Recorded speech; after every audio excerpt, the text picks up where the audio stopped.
Bonjour tout le monde! Devinez ce qu'on fait aujourd'hui dans mon atelier? Des fleurs roses vintage. Êtes-vous romantique? Ben moi je le suis aujourd'hui. Venez dans mon atelier avec moi.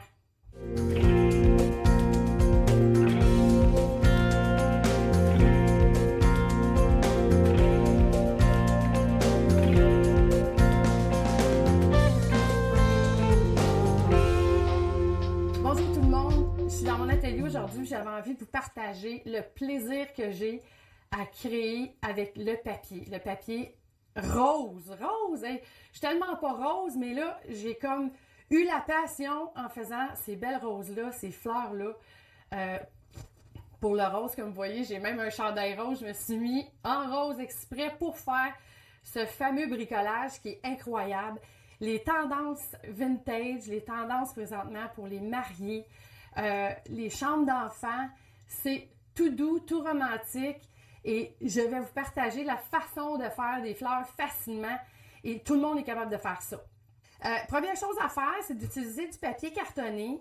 C'est super simple. Il y a plein de couleurs qui existent. Donc, vous pouvez y aller avec des verts, des bleus, des roses, des couleurs plus neutres, comme le gris par exemple ou le beige. Donc, moi, j'ai pré-coupé toutes mes fleurs. Ben, en fait, toute ma fleur. Et ça fait tout ça. C'est sûr que ça prend un peu de temps. Il faut prendre le temps de le faire parce que chaque fleur est un petit peu compliquée en temps, là, à découper chacune des pétales. Alors, pour commencer, ce que j'ai fait, c'est que j'ai taillé dans du papier mon modèle. J'ai tout passé au crayon de plomb. Et là, j'ai taillé chacune des pétales pour ma fleur. Et c'est super simple, il faut mettre 2 cartons d'épaisseur pour être capable de réaliser chacune des pétales parce que c'est quand même assez long à tout découper. On commence avec ce modèle-là. Et là, elle est coupée comme ça et rien n'est fait encore dessus. Donc là, ce que je vais faire, c'est que je vais venir couper dans le centre environ à moitié. Et je fais ça pour chacune des pétales, autant les grandes que les petites. On va venir donner une forme arrondie aux extrémités des pétales de façon à vraiment lui donner de la fluidité, de façon à ce qu'elle ait vraiment une forme intéressante. Donc, vous pouvez utiliser des objets que vous avez à la maison, c'est l'idéal. Vous avez juste à tourner comme ça. Allez-y doucement parce que des fois, sur les coins, ça peut briser la pétale. Donc, il faut prendre le temps de bien le faire. Et vous faites ça pour chacune des pétales.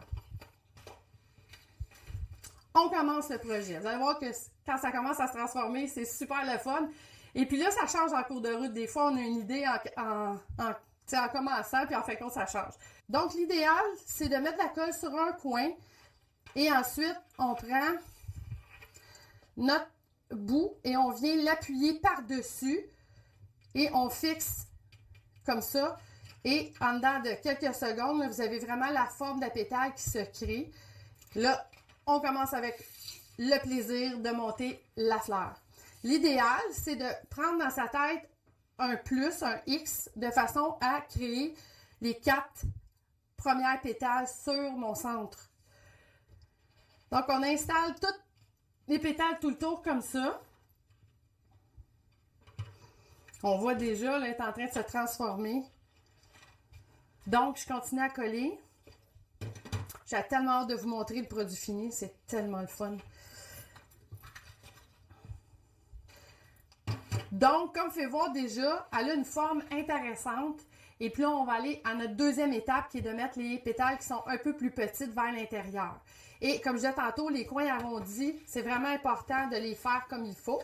Si jamais à la fin, il y en a quelques-unes qui ne font pas vraiment votre affaire, vous avez envie de la rendre un peu plus... Il y a toujours moyen de continuer à en faire un petit peu une fois la fleur terminée. Là, c'est pas dit de ne pas le faire une fois fait. Je suis rendue à ma dernière étape. Pas dernière étape pour la création de ma fleur, mais la dernière étape de pétales. Parce que par la suite, on va ajouter le cœur de tout ça. Et évidemment, vous êtes mieux d'utiliser un fusil à colle chaude que d'utiliser des bâtons de colle parce que ça colle beaucoup plus rapidement. Voilà, à date de la fleur, c'est super beau comme ça déjà. Je pourrais, juste à la rigueur, ajouter juste un petit centre même brillants, si vous avez des papiers brillants un peu glitter, comme on dit, là, ça serait super beau aussi pour des mariages. Et ça peut arriver qu'il vous reste des pétales comme ça, tout dépendant de comment vous avez installé vos pétales.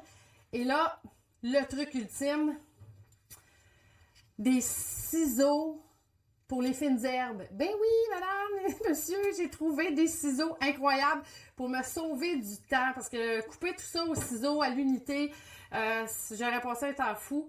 Donc, j'ai cherché, mais j'ai trouvé. Vous allez trouver ça dans les magasins de cuisine. Et puis, c'est super pratique et ça va très vite. Le résultat, ça va donner ça. Donc, j'ai commencé un petit peu d'avance. Je vais tasser ça un petit peu. Et là, l'idée, c'est de créer un cœur comme celui-ci. Donc, moi, ce que j'ai fait, c'est que j'ai commencé par tourner un tout petit peu mon papier, tout le long comme ça. Et ça se fait assez rapidement. C'est un bon truc. Donc, mon cœur, il est fait. Et là, ce qui est le plus extraordinaire dans tout ça, c'est que je peux venir... On pourrait en rajouter encore une couche ou deux. C'est chacun pour soi à ce niveau-là. Et là, je m'en viens avec mes doigts travailler mon papier. Et là, je m'en viens coller avec la colle chaude dans le milieu mon fameux cœur. Là, j'ai ajouté, ce que j'ai fait, c'est que j'ai coupé toutes des lanières de papier comme ça, de peut-être 1 cm, 1 cm et demi. Et là, c'est là que ça peut être intéressant de changer la couleur. Vous pourriez mettre du blanc, par exemple, pour donner un effet de profondeur davantage à votre fleur. Mais ceux-là, comme je disais tantôt, je voulais vraiment une couleur complète, pareille, pour la totalité de ma fleur. Donc, à ce moment-là, ce que je fais, c'est que je m'en viens fixer à l'intérieur. Donc, on comprend le principe. C'est assez simple. Moi, je continuerai comme ça tout le tour de la fleur à installer mes petites loupes et puis peuvent être dans tous les angles sans problème. Et il faut que je vous parle absolument de comment faire des feuilles. Super facile. Je ne me suis même pas cassé la tête. C'est certain que pour vous, je vous ai aidé en faisant les motifs que vous avez avec les patrons sur le blog. Mais à la maison, là, je vais vous montrer comment faire. Vous pourriez faire le modèle que vous voulez, la grandeur que vous voulez. C'est assez simple. C'est difficile de faire une erreur, là. Une feuille, c'est une feuille. Comme on dit dans la nature, il n'y a pas d'imperfection. Et là, ce que je vais faire, qui est super le fun, on veut donner de la texture à ma feuille de façon à lui donner la dimension.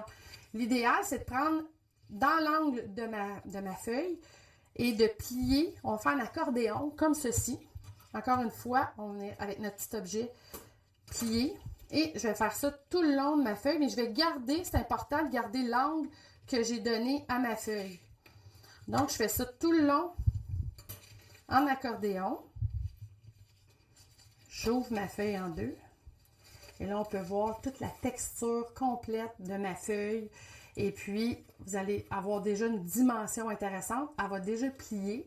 Alors, quand vous allez l'installer sur votre mur ou dans votre décor, vous allez être certain d'avoir vraiment un plaisir fou à mettre des feuilles partout. La même chose pour les feuilles comme ceux-là. Vous pouvez aussi les plier, leur donner un petit peu une forme de façon à vraiment donner une dimension à votre décor complet. Donc, pour ceux qui veulent voir le produit fini, bien, allez sur mon blog anatachacreative.com et puis je vous invite à faire des belles fleurs. Je suis certaine que vous allez être comme moi, vous allez en prendre goût puis en faire des tonnes. Fait que, merci à vous autres.